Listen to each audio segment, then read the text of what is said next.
Everyone, మనం ఈరోజు ఈ ఫ్లవర్ ప్యాటర్న్ ఏ విధంగా స్టిచ్ చేయాలో చూద్దాము. ముందుగా స్లిప్ నాట్ వేయాలి. స్లిప్ నాట్ వేసాక చైన్ 6 1 2 3 4 5 6 చైన్ 6 వేసి ఫస్ట్ చైన్ నుండి మిడిల్ని తీసి సర్కిల్ ఫామ్ చేయాలి. సర్కిల్లో 10 సింగిల్ క్రోషెట్ వేయాలి. 1 2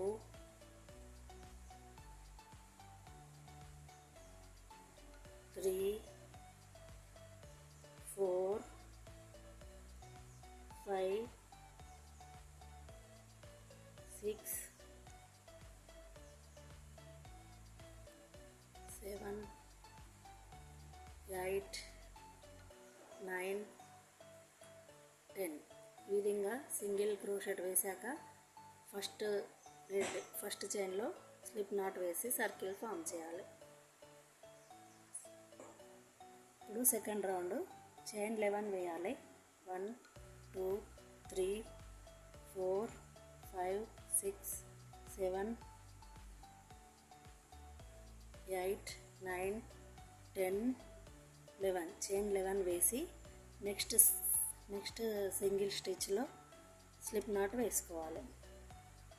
సింగిల్ క్రోషెట్ వేయాలి. తర్వాత మళ్ళీ 11 చైన్స్ 1 2 3 4 5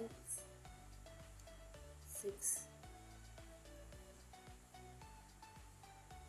7 8 9 10 11 చైన్స్ వేసి నెక్స్ట్ చైన్లో సింగిల్ క్రోషెట్ వేయాలి.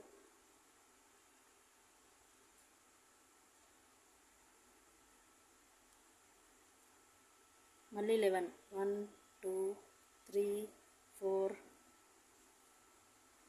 11 చైన్స్ వేసి నెక్స్ట్ సింగిల్ స్టిచ్లో సింగిల్ క్రోషెట్ వేయాలి. ఈ విధంగా ఇదే ప్యాటర్న్ 11 స్టిచ్ చేసుకుంటూ నెక్స్ట్ చైన్లో స్లిప్ నాట్ వేసుకుంటూ వెళ్ళాలి. ఈ విధంగా మనం ఫ్లవర్ని తయారు చేసుకోవచ్చు. నా వీడియో మీకు నచ్చినట్లయితే please like, share, subscribe to my channel. Thank you.